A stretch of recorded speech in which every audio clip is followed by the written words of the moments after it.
Salve, sobreviventes da vida urbana! Vamos tratar de coisas hoje que me parecem ser óbvias, mas quase sempre são vendidas como um ouro de tolo, né? Raimundo Flamel e a sua alquimia urbana.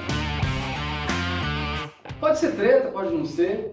Pode ser que a gente esteja falando de alguma coisa que incomoda, mas é necessário. O que leva a conceituar adensamento e densidade urbana em uma política de ocupação na cidade e, de certo modo, encaminhar a solução desse adensamento com a verticalização.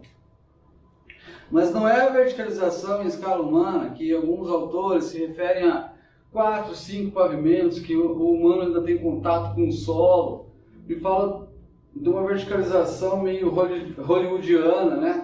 Aquela verticalização de prédios de Dubai, Camboriú, cidades que vendem uma ideia de, sei lá, estar fora do contexto de vida normal. Então, vamos assentar o pé dentro dessa primeira brincadeira aí com relação ao adensamento e densidade. Dá para perceber que o discurso é meio esquizofrênico ou dicotômico, por quê? Porque você olha a forma como se ocupa a cidade, estou falando de Campo Grande, né? A gente pode transpor esses exemplos em outras cidades. Eu verticalizo o discurso de densidade, né? Porque eu já tenho uma região em tese adensada. Só que qual é o tipo humano que ocupa esse empreendimento verticalizado? É um tipo que não tem necessidade nenhuma de utilizar aquele espaço urbano, que geralmente é um território da cidade que tem essa pretensa densidade, né? E aí vai se trabalhar outros elementos. E por que não, de outro modo, diminuir a altura, o gabarito dessas edificações e trabalhar essa ocupação de maneira múltipla, mas mais próxima do solo terrestre, né? Por que não fazer esse tipo de ocupação? E aí, por que então que o meu adensamento, a cidade, vou falar de centro urbano, a região do centro já tem um adensamento, ela é adensada, só que ela não tem um nível de densidade. Por quê? Porque eu tenho prédio ocioso, eu tenho área ociosa, eu tenho prédio subutilizado, eu tenho vários elementos que não colaboram para essa pressuposta densidade, né? O adensamento existe, quase não tem um vazio urbano no sentido físico, né? Aquele sentido lá do conceito francês, né? Place vaux, espaço vazio, não ocupado. Hoje em dia a gente já avançou sobre esse tema e a gente não fala mais que vazio urbano se trata de terreno, né? A gente pode tratar como vazio urbano um edifício que está abandonado em uma região de infraestrutura cara, de ocupação necessária, mas ele está ali adormecido. Quais são as intenções? Aí a gente não vai entrar nessa seara, mas dá para indicar que me parece que é o chamamento para algum modelo de especulação imobiliária. Esse prédio fica lá e a hora que surgiu interesse ele é utilizado, ou demolido, ou vendido, ou comprado, e etc. e tal. Mas vamos lá então, por que não verticalizar em escala hollywoodiana? Seres humanos, nossa sociedade como um todo, a nossa sociedade hoje, nos dias atuais, ela me parece que está mais vivendo uma realidade de apagamento do que de coesão.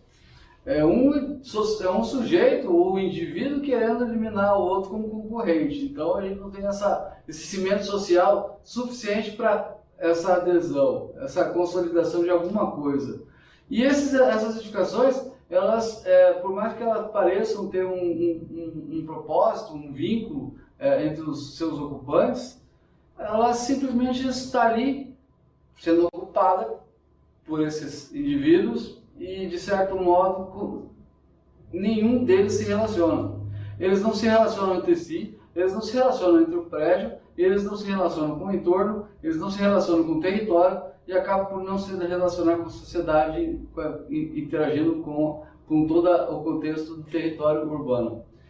Seria as avessas de um determinado conceito de condomínios, né? Condomínios fechados, que as pessoas levam um conceito um argumento de segurança, de proximidade com a comunidade, etc. Então a gente acaba constatando nesses empreendimentos que isso não acontece.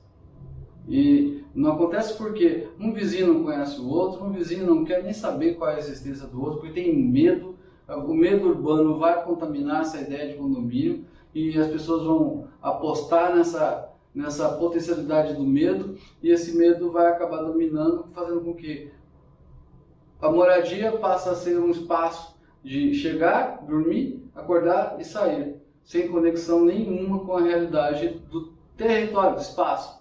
E aí a gente traz para um edifício vertical, é a mesma história que a gente está vivendo, convivendo dentro das áreas comuns, essas áreas Oi! Então essa verticalização de edifícios de 20, 30 pavimentos e a desconexão de convivência também acontece lá. Por quê? Porque invariavelmente a gente vai perceber que essas pessoas acabam utilizando as áreas comuns. E pior de tudo é que as áreas comuns acabam sendo elevadores, hall de entrada. Nem as áreas de condomínio no térreo, elas são potencializadas por essa convivência. Nem a convivência no âmbito familiar, nem no senso coletivo, né, dos moradores do edifício. E aí, reproduzindo essa ideia, o edifício também não convive com a cidade. O edifício não convive com esse território, por mais que seja centro, por mais que seja mais afastado, porque é um empreendimento, é uma edificação que não está ali para conviver, ela está simplesmente ali por existir. Talvez seja uma necessidade mais do que óbvia começar a debater sobre esses dispositivos. A gente vai trabalhar, a gente já tem um determinado adensamento, a gente tem ocupação, qual é o nível de densidade que a gente vai estabelecer para essa ocupação, e aí trabalhar essa verticalidade numa escala humana. Para quê? Para que essa convivência que eu estou falando e afirmando que é necessária para humanos, né, para seres vivos, ela seja a todo modo espontânea. Não vou colocá-los dentro da edificação e falar, vamos conviver, mas no mínimo eu vou criar elementos favoráveis para que essa convivência aconteça. Me parece que aí elas incutem outros elementos com relação à segurança, com relação à mobilidade, e elementos que fazem parte dessa política de desenvolvimento urbano, só que são desprezadas de certo modo porque elas acabam não sendo pensadas em primeiro momento, elas não são planejadas nesses primeiros momentos, e depois que elas ocorrem, que isso começa. Vou fazer mobilidade em determinado lugar, vou criar corredor gastronômico em determinado lugar. Me parece que existe para essas demandas uma coisa que o território se elege, ele é elegível, ele não é eleito. Né? Você não vai apontar o dedo e falar que agora aqui vai ser um corredor gastronômico, aqui vai ser um lugar para moradias, aqui vai ser um... Ele se estabelece. Né? A professora Ana Carla Fani, ela fala na produção do espaço físico, ela fala uma coisa da produção do espaço urbano, ela fala uma coisa muito interessante, né?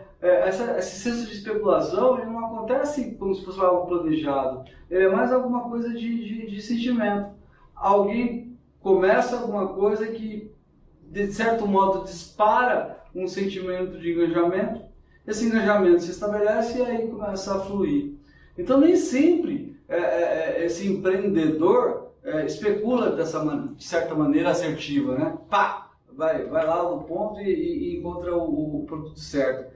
Às vezes o que pode acontecer é que ele atira num lugar, acerta em outro, mas como a coisa começa a se desenvolver, ninguém para pensar nas consequências. Então esse senso de verticalização precisa muito bem ser elaborado. E falar que a vida das cidades ou o futuro das moradias é a verticalização, vale ressaltar os idos de 1945 na Sociedade Internacional, os CIANs, né, os Congressos Internacionais de Arquitetura Moderna, quando eles começaram a estabelecer alguns preceitos para a arquitetura moderna, uma delas era de cidades verticalizadas e edifícios verticais. Dentro desse modelo de verticalização, não houve engajamento da sociedade como um todo. Por quê? Porque a falta do terreno, aquele sentimento meio bucólico do pátio, do alpendre, da varanda, de olhar a rua, ainda estava muito premente, vinculado à essência dessas famílias, desses moradores. E hoje resgatar esse senso de verticalização para mostrar que é uma cidade futurística, né?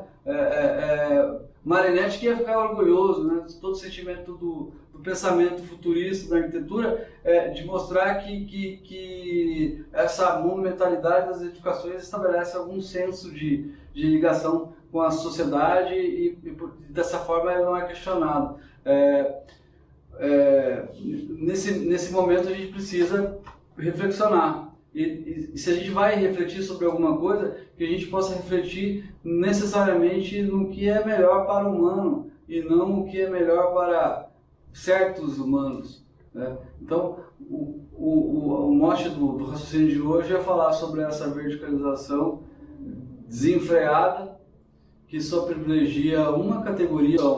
Assim como as cidades lá no início, né, foram pensadas para o bem coletivo, com interesses comuns, hoje em dia ela já não é mais isso, ela é um tecido de vários interesses que não tem nenhuma convergência de convivência.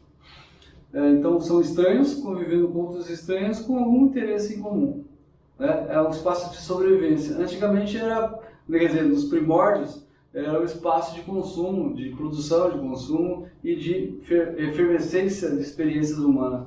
Hoje em dia a cidade nada mais é do que um aglomerado de sujeitos buscando a sobrevivência, cada um ao seu modo. Então, repensar isso tudo e entender que a cidade ainda é esse espaço de convivência. A cidade foi feita para existir.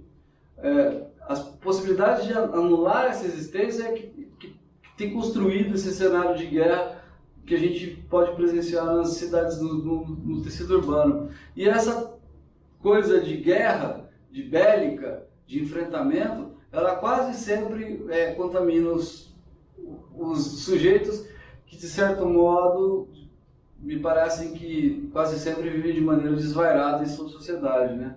Falar que Campo Grande ou outras cidades têm um tipo de arquitetura ou um tipo de planejamento que encanta todo mundo é porque são geralmente cidades de uma rua, né?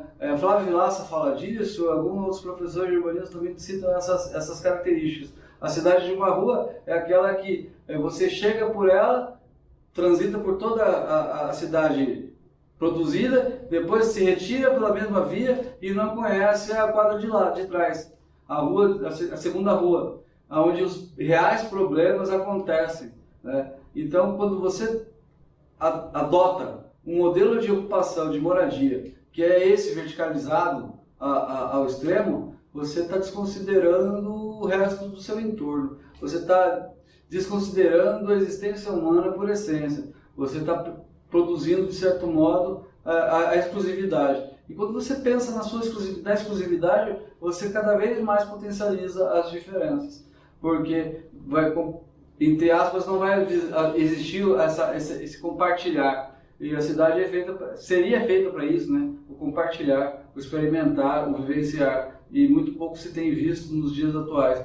Se fala num parque ou numa praça, mas isso é muito pouco para o potencial que existe dentro de uma cidade, né? A vontade, o desejo de ir e vir e a forma de existir de cada um. Então pensem bem quando forem dizer sobre essa verticalização. Se essa verticalização ela segue no sentido humano, altura, pavimento, gabarito, ou se ela extrapola os céus, né, e atinge os píncaros da glória lá em cima na estratosfera, porque me parece que não vai existir nenhuma conexão humana para quem mora lá no último andar com o restante da população de modo geral. Se fosse assim, as praças das áreas centrais, que são cercadas por edifícios verticalizados, teriam um uso, uma apropriação melhor, né? Acaba por um discurso também atravessado, se potencializando uma privatização dos espaços públicos, negando o direito ao acesso a alguns tipos de sujeitos ou alguns grupos sociais. Então, é sério isso, né? Pensar a verticalização como um modelo de desenvolvimento do futuro, sendo que ela acaba, de certo modo, produzindo uma aberração social. É isso, pessoal. Postem as suas dúvidas, questionamentos, os seus argumentos aí no nosso YouTube. Dialoguem com a gente, interajam, né, nesse novo momento que o canal está vivendo, e espero que vocês tenham gostado dessa breve fala sobre verticalização. Um abraço a todos.